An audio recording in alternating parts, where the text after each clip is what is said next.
আসসালামু আলাইকুম রহমতুল্লাহি ওবরাকাতু। আশা করছি সবাই অনেক ভালো আছেন, সুস্থ আছেন।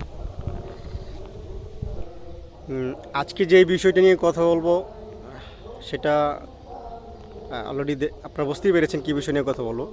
খুবই দুঃখের সাথে আসলে বলতে চাচ্ছি, আসলে আমাদের বর্তমান যে পরিস্থিতি হচ্ছে আমাদের সাথে, বুলগেরিয়ান অ্যাম্বাসি যে পরিমাণ বর্তমানে আমাদেরকে রিজেক্ট করতেছে বাংলাদেশিদের।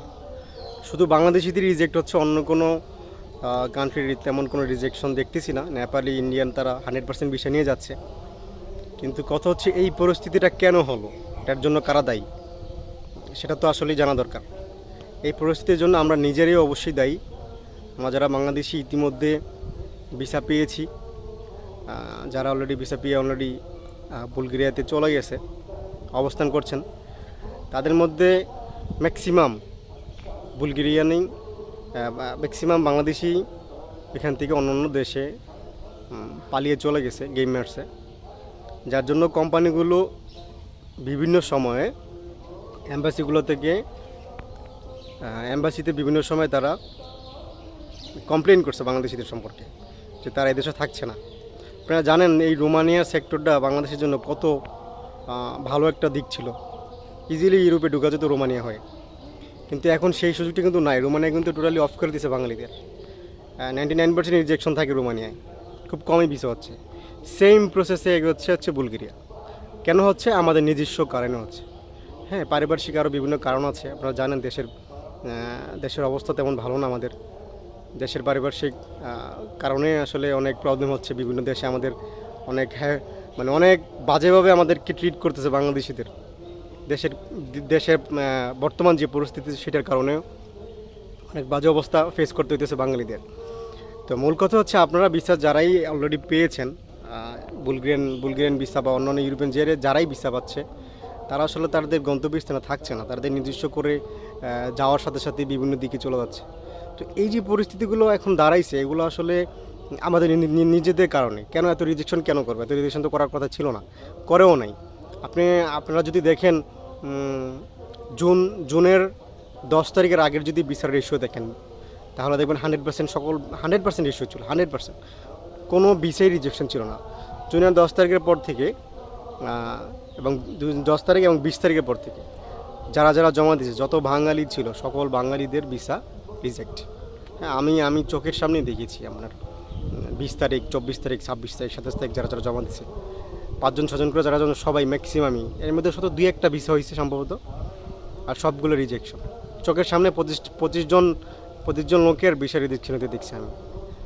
ঠিক আছে, তো এখন কেন এগুলো এমন গণহারে কেন দিচ্ছে? গণহারে দেওয়ার একটাই কারণ, আমাদের বিহেভিয়ার ঠিক নেই। আমাদের পরিস্থিতি, আমরা ওইখানে গিয়ে পালিয়ে যাই, যাওয়ার পর কোম্পানিরা কমপ্লেন করার কারণে আজকে এই পরিস্থিতি শিকার হইতেছে আমাদেরকে। এখন বাঙালিদের এই বর্তমানে দিল্লিতে এম্বাসিতে কোনো পরিমাণে অ্যাপয়েন্টমেন্ট নিচ্ছে না, কোনো জমাই নিচ্ছে না বাঙালিদের। সকল প্রকার অ্যাপয়েন্টমেন্ট বন্ধ, জমা দিতে পারতেছেন না। এই পরিস্থিতি আসলে কয়দিন থাকবে সেটা বোঝা যাচ্ছে না। তবে অলরেডি রিজেকশনের কারণে মোটামুটি একটু কম ওর উপরে বিভিন্ন চাপ আসছে। তো সেই ক্ষেত্রে পরিস্থিতি এরকম না থাকতে পারে। কারণ এভাবে যদি সবাইকে রিজেকশন করে দেয়, তাহলে কোম্পানি লোক নিবে কারে? কোম্পানি তো লোক নেওয়ার জন্যই পারমিট, অ্যাপ্রুভাল এগুলো বের করতেছে। তো সেটা যদি বের করে থাকে, সেই ক্ষেত্রে যদি এত রিজেকশন করে, তাহলে কেমন হবে? তবে আশা করা যাচ্ছে, কারণ এখন বর্তমানে আজকে আগস্টের 2 তারিখ, আগস্টের 1 তারিখ থেকে বন্ধ বুলগেরিয়ার এম্বাসি। সেটা বন্ধ থাকবে আপনার 18-19 তারিখ পর্যন্ত বন্ধ থাকবে। তারপর খোলার পর বোঝা যাবে পরিস্থিতি আসলে কী পরিমাণ কী দাঁড়ায়, যে আসলে কি বাংলাদেশের ভিসা দিবে আগের মতো করে, না কোনো নতুন কোনো নির্দেশনা আসবে, সেটা বোঝা যাবে। তো রিজেকশন হলো আসলে ভয়ের কিছু না, রিঅ্যাপিল করতে পারবেন, রিঅ্যাপিল করে আপনারা আবার জমা করতে পারবেন।